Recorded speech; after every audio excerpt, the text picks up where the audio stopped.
The story began not with a tweet, but with a bold business move. In early 2022, John Deere announced plans for a new factory in Mexico. This wasn't just about shifting production. It was about seizing the future. Latin America's agricultural sector is booming, with countries like Brazil and Argentina becoming global breadbaskets.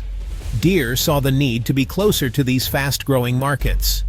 Building in Mexico meant manufacturing combines and tractors near the farmers who need them, cutting shipping costs and delivery times.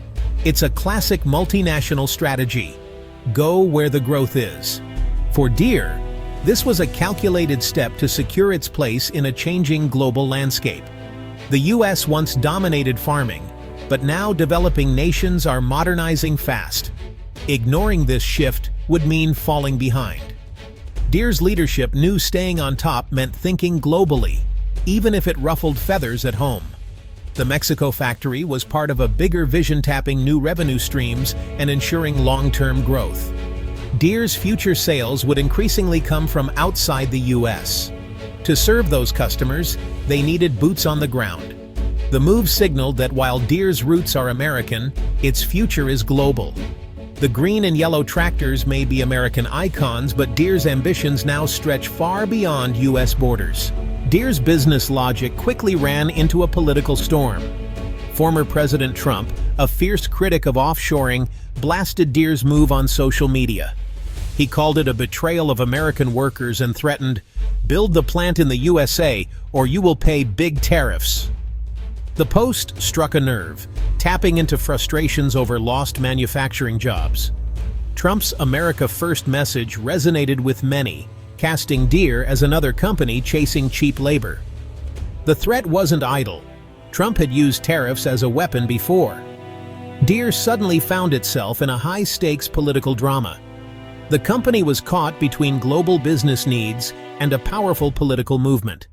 For many, Deere's decision became a symbol of corporate disloyalty. The emotional narrative was simple: a beloved brand turning its back on American workers. Trump had framed the debate, and Deere was now on the defensive. Under fire, John Deere stood its ground. The company clarified the Mexico factory was for Latin American customers, not a relocation of U.S. jobs. U.S. operations remained strong, with thousands of American jobs still in place. Deere's message: this was about growth, not subtraction. Wall Street analysts applauded the move as smart and necessary. Global companies must manufacture where they sell, one analyst said. Investors saw the expansion as forward-thinking leadership. Growth in Latin America was too big to ignore. Deere pointed to its ongoing investments in American factories and technology. The company argued it could be both proudly American and globally competitive. Financial markets viewed the controversy as political noise. For investors, the numbers made sense. The opportunity outweighed the risk. The threat of tariffs was real, but the potential for market expansion was greater. For Wall Street, Deere's global strategy was not just defensible, it was commendable. The company reframed the debate's smart growth, not betrayal. In the end, the business case won over the financial world. The threat of tariffs loomed large over Deere's global plans. Tariffs would make Mexican-made machines pricier in the U.S., hurting profits and raising costs for American farmers. Deere faced a tough choice: risk penalties or lose ground to foreign competitors in Latin America. Bowing to political pressure could strengthen rivals like Germany's Claas or Italy's CNH Industrial. The debate wasn't just about Deere, it was about the entire global supply chain. Many U.S. manufacturers rely on international parts. Tariffs could disrupt everything. A trade war could make American goods less competitive worldwide. Deere's leaders had to weigh immediate gains against long-term risks. For global companies, balancing business opportunity and political risk is now part of the job. The stakes are high, and the path forward is anything but simple. The Mexico factory controversy hit home in rural America. For many, Deere is more than a brand, it's part of the community. News of the investment felt like a personal blow to some, stirring feelings of betrayal. "We've supported them for years. Now it feels like they're forgetting us," said one Iowa farmer. Politicians amplified these concerns, demanding local job protection. But not everyone saw it the same way. Some farmers argued that Deere's global strength keeps innovation alive at home. "If Deere isn't competitive globally, we lose out here too," said a local dealer.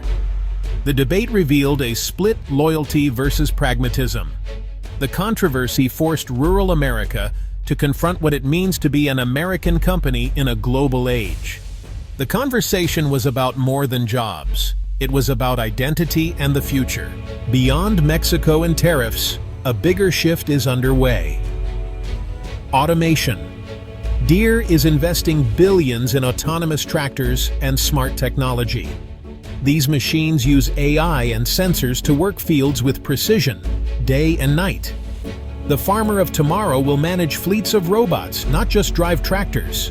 Deere's CEO envisions a future where technology makes farming more efficient and sustainable. Automation is changing factory work too. Robots now handle many repetitive tasks. New jobs require skills in engineering and programming, not just assembly. Even U.S. factories are highly automated, with fewer workers than decades ago. The real transformation isn't just where things are made, but how, and by whom. The challenge is preparing workers for this new reality. "Bring the jobs back" is a powerful slogan, but the reality is more complex. Modern factories, whether in Ohio or Mexico, are automated and need fewer workers. The myth is that new factories mean a return to the old days of mass employment. In truth, automation has changed everything. Today's factories run on robotics and data, with a smaller, highly skilled workforce.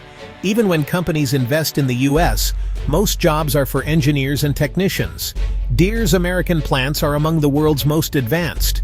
The main driver of job loss isn't trade, it's technology. The real issue is not just where factories are, but how we prepare people for the jobs of the future. The debate over one factory in Mexico is just a symptom of a much bigger shift. The Deere-Trump clash is about more than business or politics. It's about America's future. One path looks back, hoping to restore lost manufacturing glory through protectionism. The other embraces innovation and global competition, despite the uncertainty. Nostalgia is powerful, but it risks isolating the U.S. and stifling progress. The path of innovation demands new skills, investment, and adaptability. Automation will displace some jobs, but create new ones we can't yet imagine. The real challenge supporting workers and communities through this transition. The Deere debate asks tough questions. What is a global company's true role? How do we balance national identity with global reality? It's not just about tractors, it's about the future of work and industry in America. The choice is ours. Look back or move forward.